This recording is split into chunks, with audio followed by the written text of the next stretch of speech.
Welcome to Being Patient Perspectives. I'm Deborah Kahn, and thank you and welcome to our community for joining us.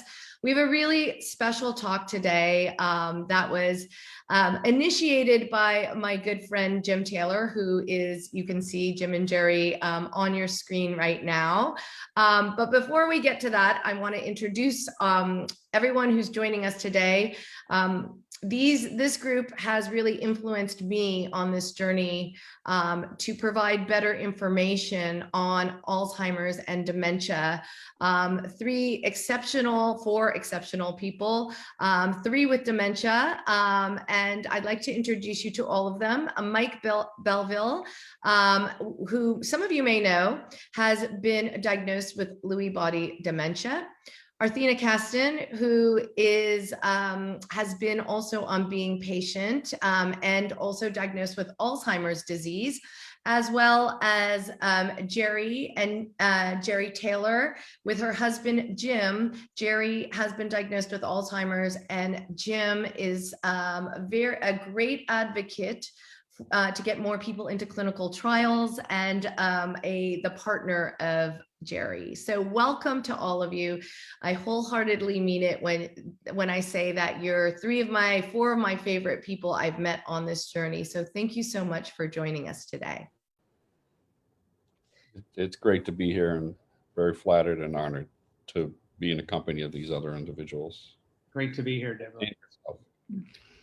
So first, let me give all of the people watching today a little bit of background about how this segment came about.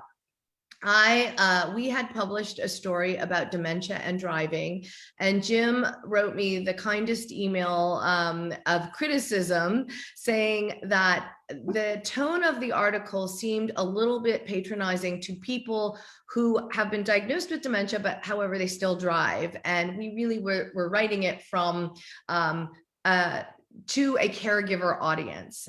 So I thanked Jim and thought a lot about that, because in so many ways, myself, a daughter of dementia, a mother with dementia, I'm sure I have inadvertently said things or done things that may have hurt her feelings, or which was completely unintended. And I really believe that once you have dementia, there's probably, once you've been diagnosed, there's probably a lot that you can teach all of us who have loved ones who have been impacted, or for, people who you just know who have been diagnosed. So I thought it would be really worthy for us to really turn the spotlight on people with dementia and understand from that first person perspective what it's like to live with that diagnosis and that stigma, for that matter. So that's how we came together, a team effort here. And I want to go around to each of you, but Mike, let me start with you, because I know that you are often vocal on social media about maybe the way things are phrased or the way things are worded when it comes to talking about people with dementia. So can you just start with this and give us a perspective from your point of view, and perhaps maybe some of the things that have been hard for you since you've received a diagnosis in terms of the way people treat you? Sure. That's a loaded question, and I'm sure each of us could take an hour just talking about it. But I think the biggest challenge, I think, for me and most of us is as soon as you tell someone you have a dementia diagnosis, especially if it's somebody you haven't seen for a long time, who may not know, or even a stranger, their automatic assumption is that you're automatically in the latter progressions of the disease, that you're not capable of doing things that you used to do before, that you're not capable of learning new things.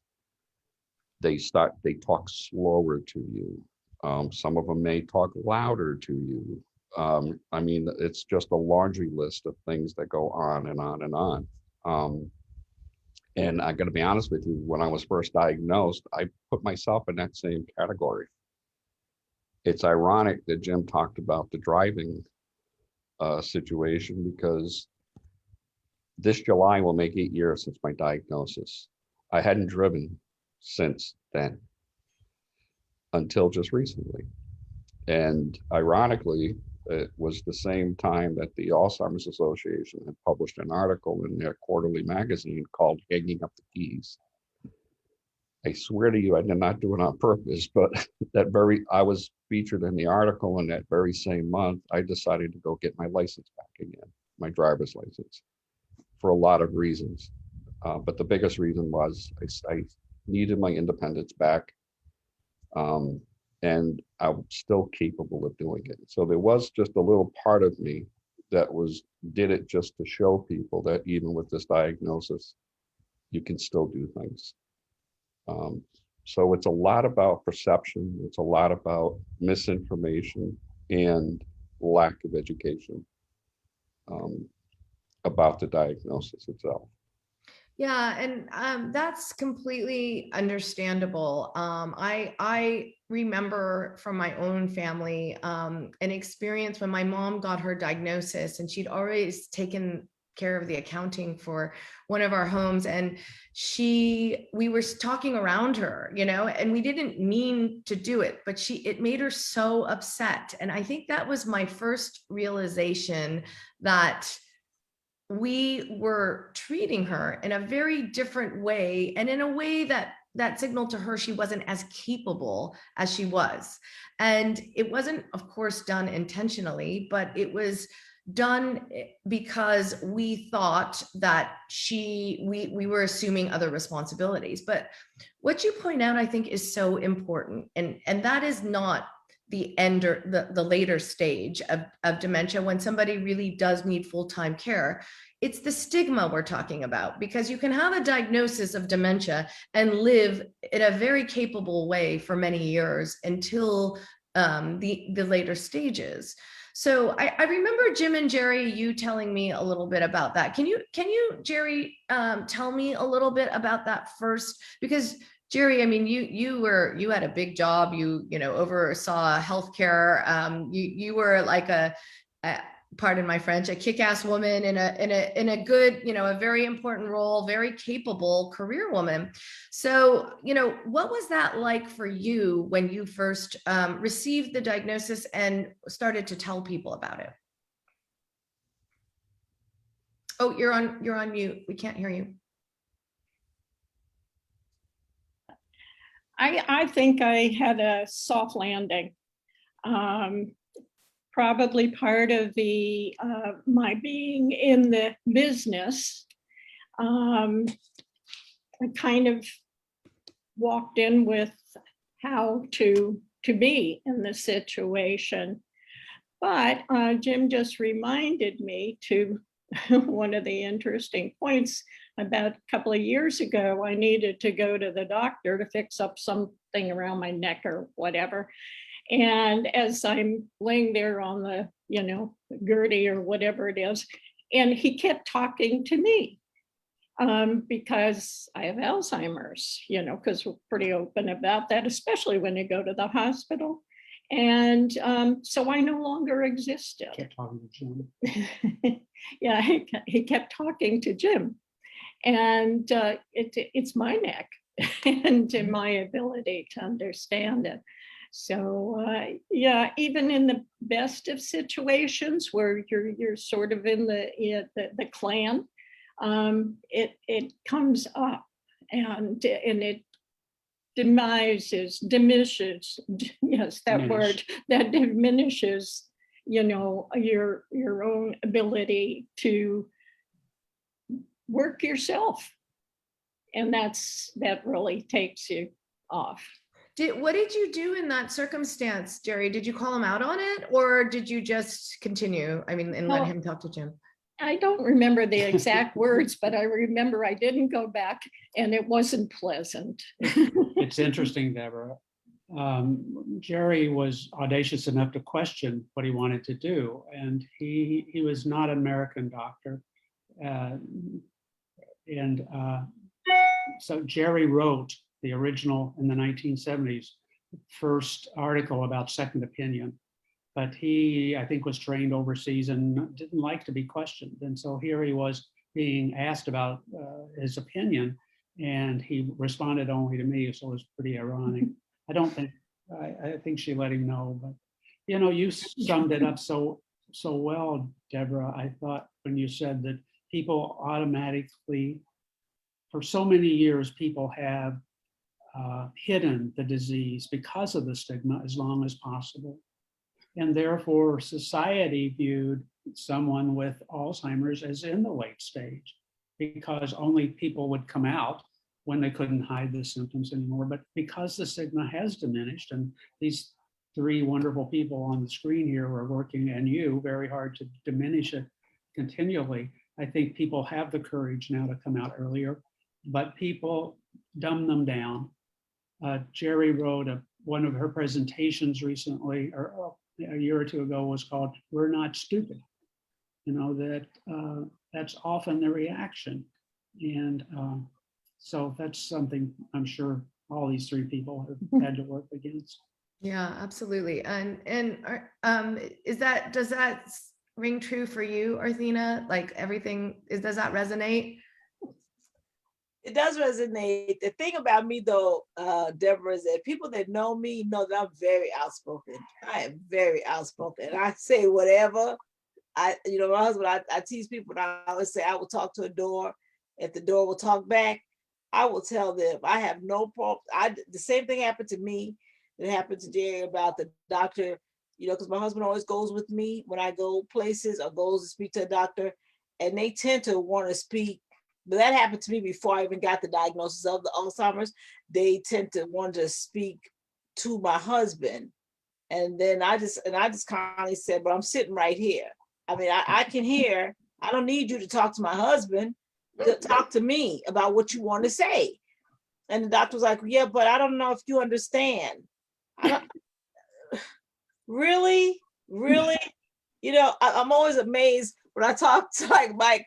I went to meet my daughter's future in-laws this weekend, and they were fine. They didn't. My daughter had never told them I had Alzheimer's, and then all of a sudden, when I was telling about a walk that I was ready to participate in, and the father was like, okay, and then I just went on to tell them about. Also, all of a sudden, the whole subject just changed. It was like, all of a sudden, you weren't talking to me, you were talking at me.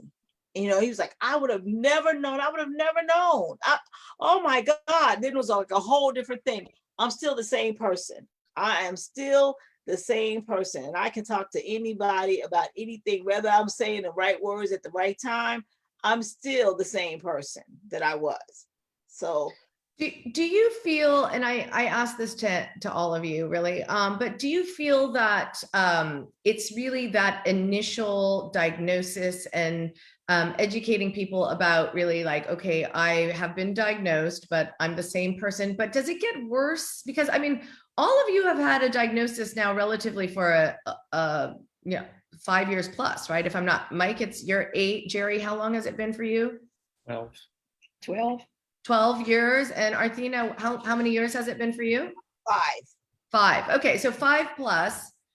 Is it getting worse or better? Because I mean, obviously the dementia has not impacted severely your communication skills, right? When I talk to all of you, we still hold normal conversations. And so do you feel that it's the initial shock and then people can get over it and they see that you are still very capable, or does that present kind of a wedge that's really hard to overcome?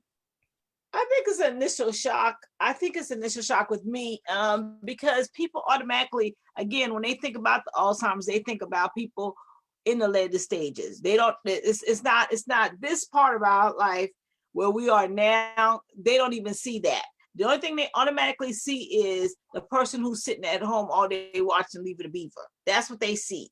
And that's what they're looking for. So when they meet people like us who are younger who have it, they automatically think, oh my gosh, I must have missed something the whole way. I can be honest, my father had it, And by the time when we started recognizing his symptoms and what was going on with him, it was already in that stage of the Leave It to Beaver. I mean, I knew something was wrong. We just didn't know what was going on with it. So I kind of it is the initial shock, but people who know me, and once they get to know me, they're like, I just can't believe, they say it over and over and over. I can't believe you have Alzheimer's. I can't believe that. I just can't believe. You hear that, I'm like, over and over and over and over. And I'm like, really? And then does that upset you when people say that? Because I know I've said that to people, like, I can't believe you have Alzheimer's. Like, is that rude to say? No, I mean, I just wonder why. But then again, I always have to think back before I got the diagnosis, how I would have felt. I mean, I'm being realistic. We all have to say, if a person had told us who at 51 and said, oh my gosh, I have Alzheimer's, I'd been like, really? I can't believe that, because that's not what you're looking at. You're looking at, and we all know we're looking at the Leave It to Beaver stage, or that's the stage with the wheelchair bound. That's what we're looking at. So now it's like, because there's so many people now who have Alzheimer's at such a younger age, who are able to talk and do the same things that they do, it's beginning to be almost a normal part, in my opinion. I think I might be wrong in this one, but I think once they, it's like, oh, okay, I still can't believe it, but I understand. That's the way it goes with me. So, Mike, do you get upset when people say you don't seem like you have dementia? Is that offensive? It used to be. I used to pull out the old foghorn leghorn. For folks who don't know, it's kind of like, listen to me, boy, listen to me when I'm talking to you. But now I tell them thank you. And I'll ask them, do they have any questions or any concerns, or what made them even say that to begin with? I really think it's almost a double-edged sword for us, and especially because when appearance-wise and talking-wise, we're doing pretty well. But when people see us during our downtimes, it's almost automatically assumed. I'll just give an example. If I'm trying to do something on a computer, or if I'm trying to do something cooking and I'm getting frustrated and I'm getting angry, oh, well, Mike can't do that anymore. It's automatically assumed that, oh, the disease is, and it could just be I'm having an off day. It's got nothing to do with the disease, right? It is what it is. Right. So I understand when I say a double-edged sword, because I understand it's tough for care partners and family and everybody else to see us going through struggles, but let us continue to try. Let us continue to attempt to do the things we want to do. Don't just assume because we had a bad day, that means that part of our life is over. Mm-hmm. And that's a really good way to put it. Nothing could be further from the truth. What about friendships with people? Is it hard to maintain friendships once you have a diagnosis? Jim, Geri, did relationships change with close friends? Actually, I've been very fortunate, and I had a group of friends coming together mostly for book groups, very lady thing. And that was a very a good thing for my coming out.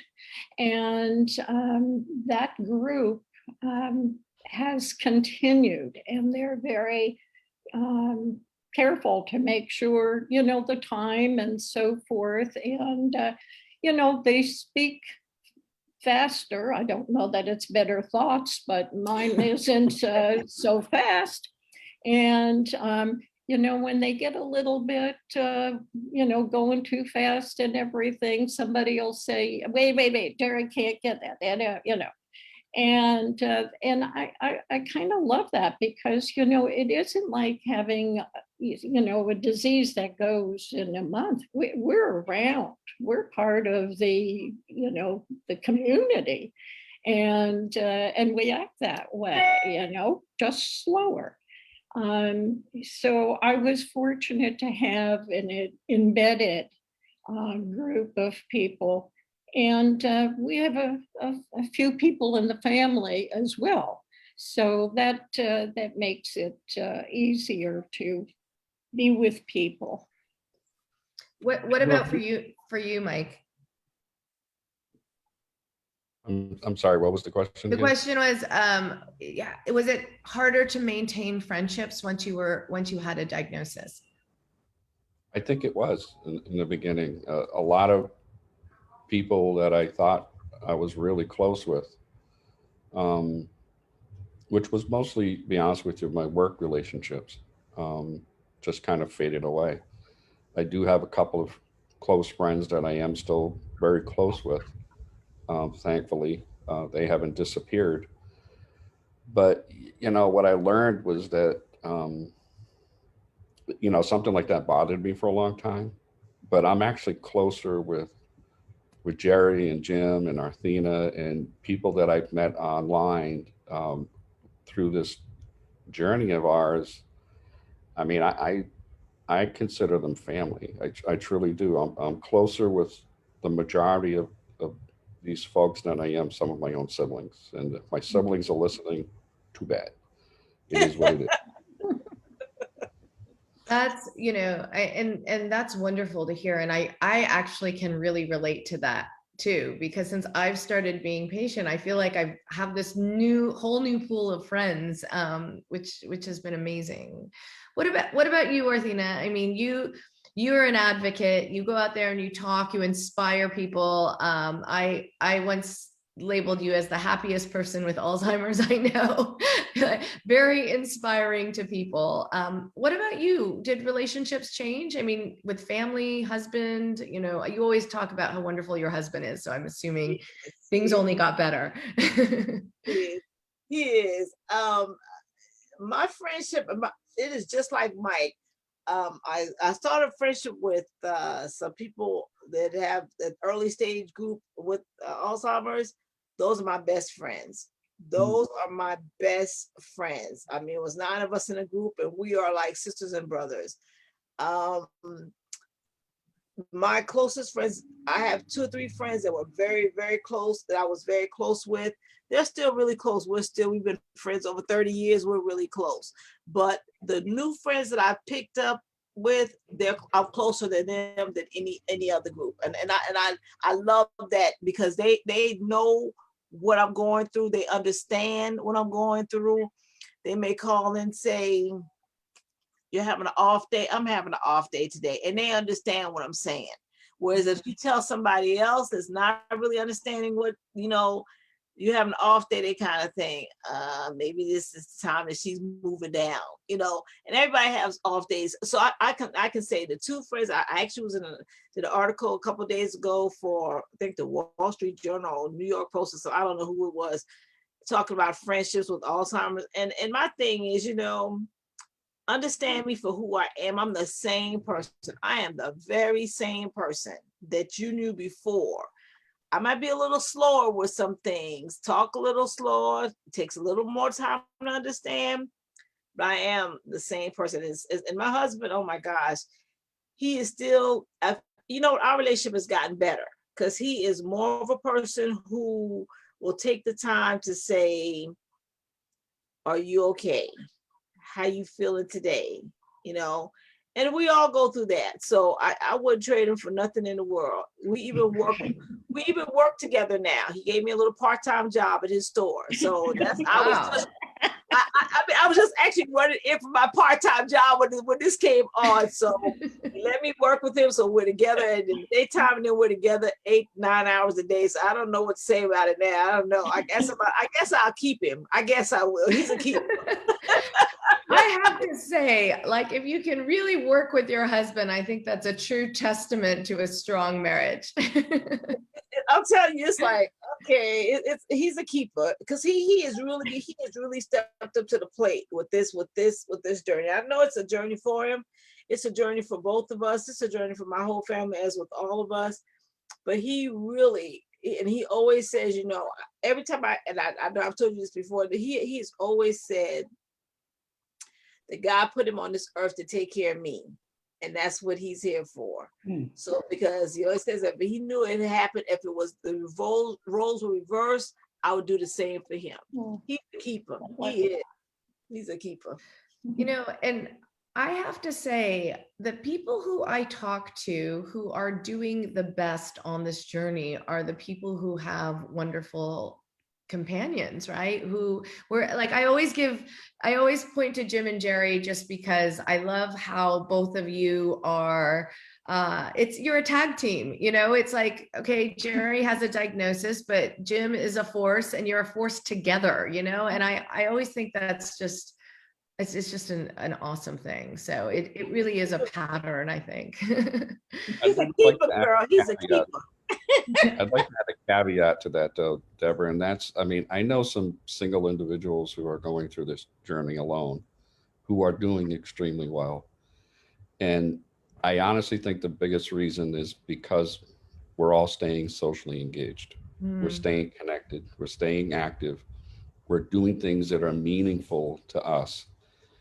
I mean, we've all sat on committees and councils and all these types of things, and they're not token, type of, oh yeah, we have that covered, because they actually, the people fortunately that we're working with are taking us seriously.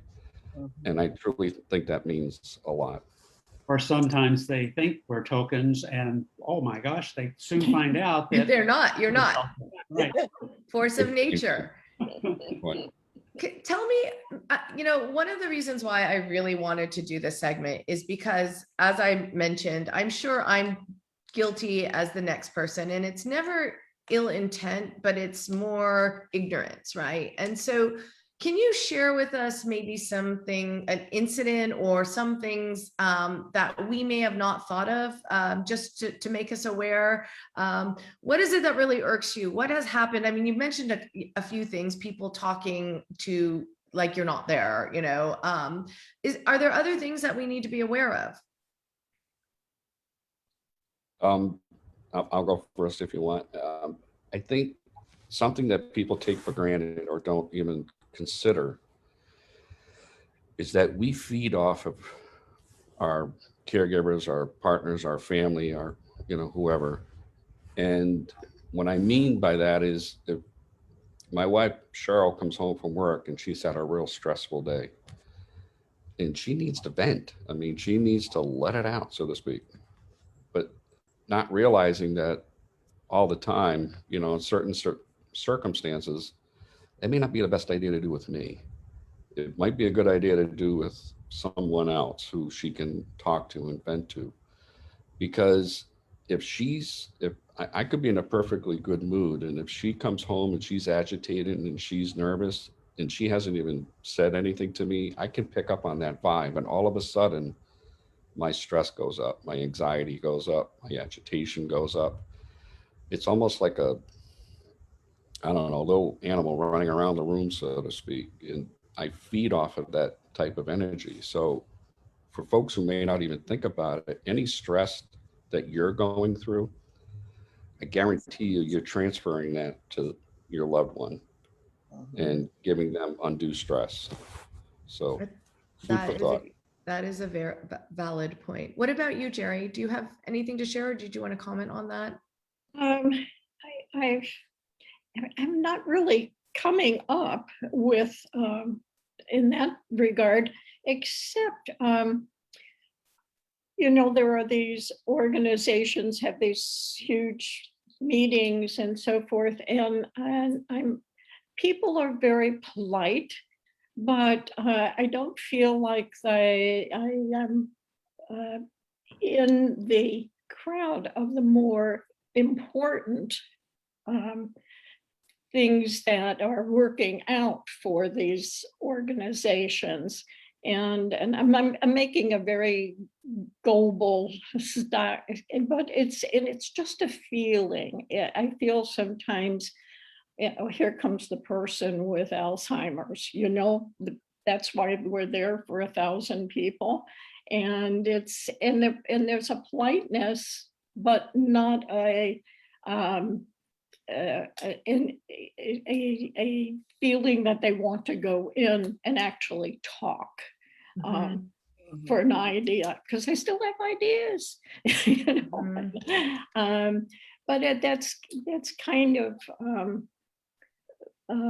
And I don't get the same reaction.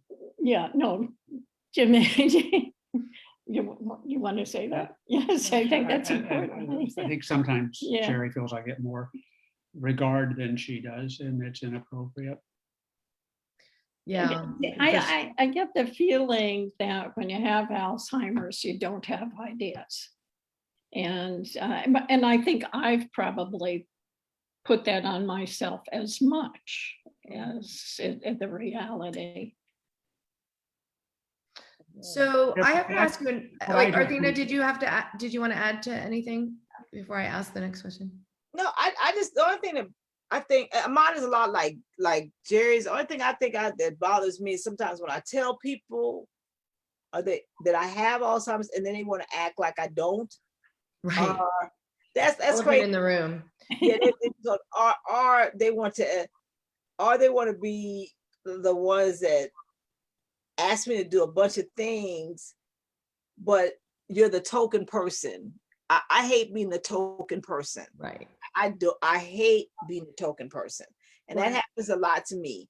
But you know, it's happening not only because of the issues with Alzheimer's and the color of my skin or the race, but it also happens because you don't want to believe when you ask me, you say how, and I say 51, and they go, oh, no, not 51. And I'm thinking, that can't, or they'll say, that can't be for real. That can't be for real. Are you sure? And I'm thinking, Would I make this up? that's just like I just made the story up at 51 to say, to go to the doctor. They told me I had Alzheimer's. Now that just takes me over the top, I think. Yeah. I want to flip the question a little bit because, I know all of you have talked about, let's pretend we're talking to an audience of doctors who are seeing people with dementia. To different degrees, there's been problems with diagnosis and everything. So what's the message we should put out there to doctors or who are seeing patients or people who have been diagnosed? What's the message? I got to be first on this one. Okay, go for it. Please, when you get ready to tell me, or you find out I have Alzheimer's or dementia or whatever, stop telling me and everybody else to go home and get your house in order. I promise everybody that I have talked to says the same thing. Stop telling me that. Because when you tell me that, it automatically, even if I was on this high and you tell me that, it just brings it down right then. Don't tell me that, because the day that they told me that, even though I'm a very happy person, I came home and I was just like done. When he said, go home, I'm giving you 5 to 8 years to live. Go home and get your house in order. Don't tell people that. Yeah. Don't do that.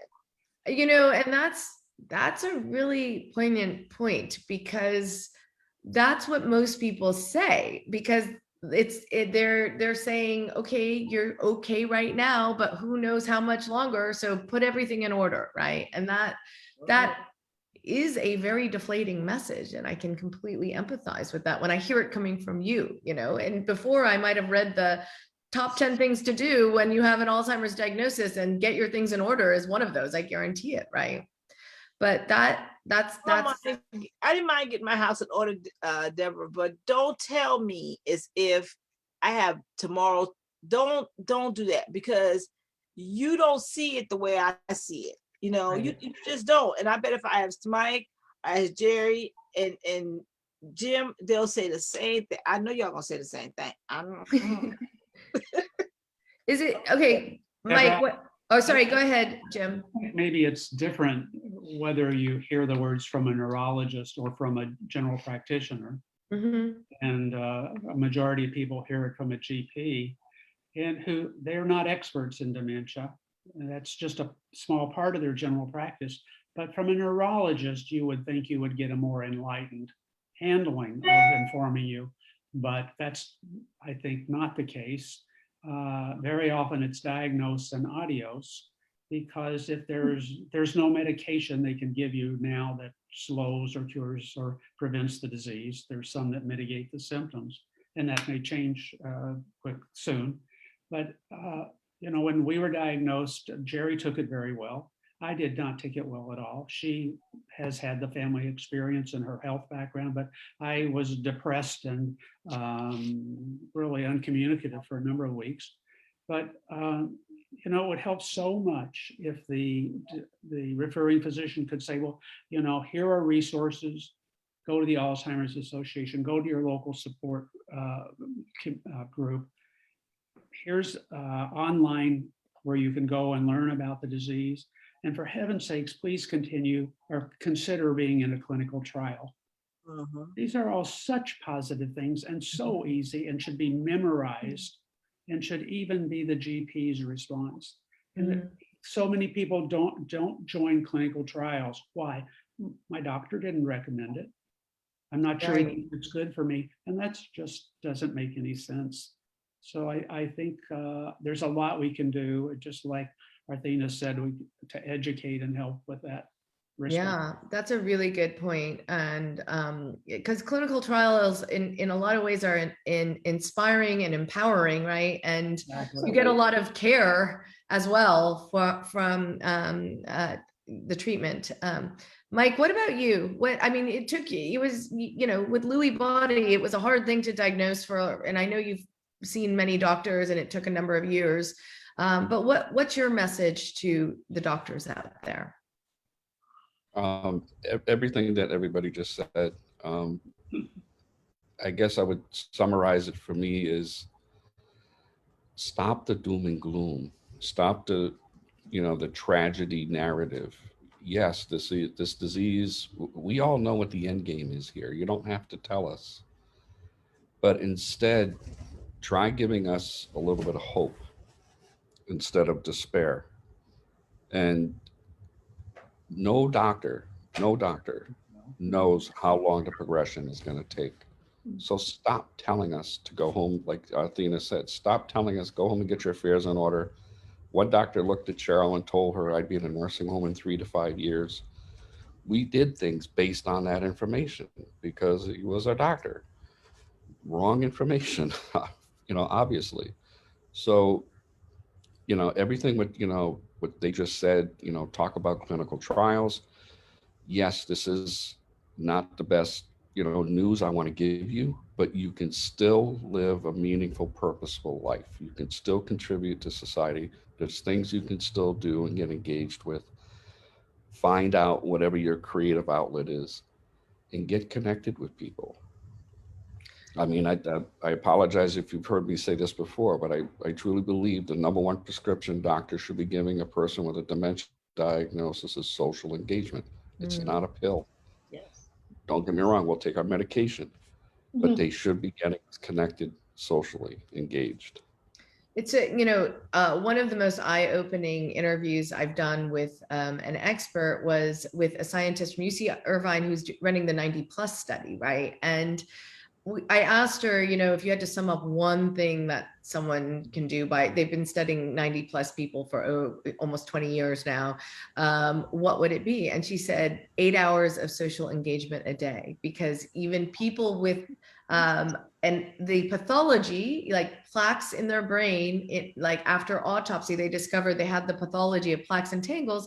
They did not see a single symptom of Alzheimer's. And so that social engagement is such an important factor to just better aging, like forget dementia, just like let's all keep talking, it's obviously we're meant to be social creatures.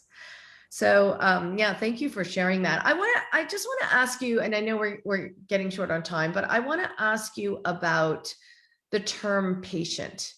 Does that drive you nuts when people call you a patient?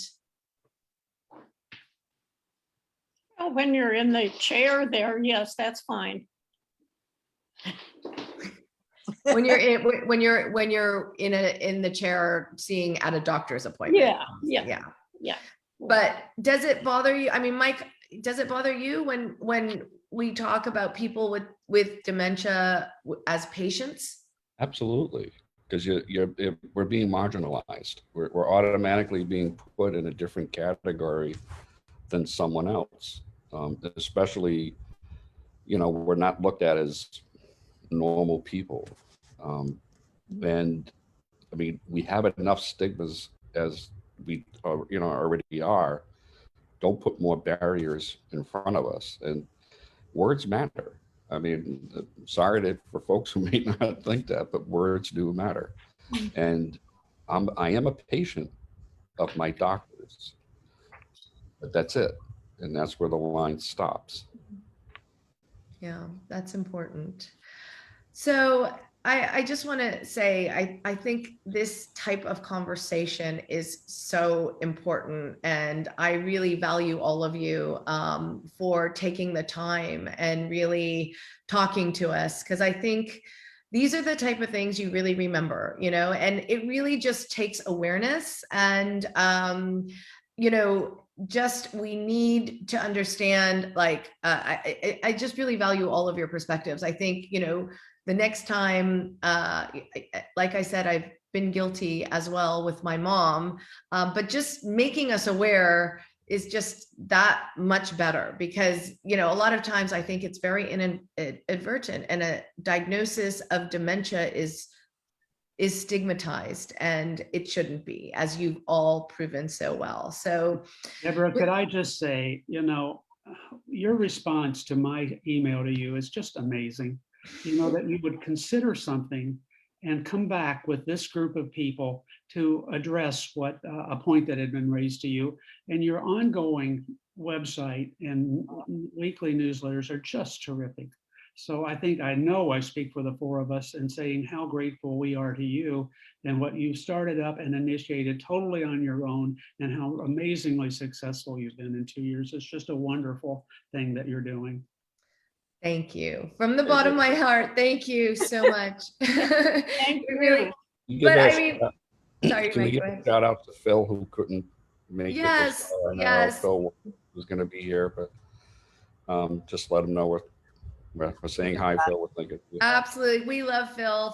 And for those of you who don't know, I'm sure everyone knows, if you're on Being Patient, you'll know Phil. Phil is a really wonderful journalist who is on our team, who regularly writes for Being Patient. So we're enormously grateful to him. He was supposed to be here, but unfortunately a conflict came up, so he wasn't able to, but we'll get him another time. And I really mean this. We should keep this conversation going. So if things happen to you and you think, that was an example, just come back to us and let us know. And, we can be the communicators. So thank you so much for your time and all of your thoughts. And I mean it. I hugely respect all of you.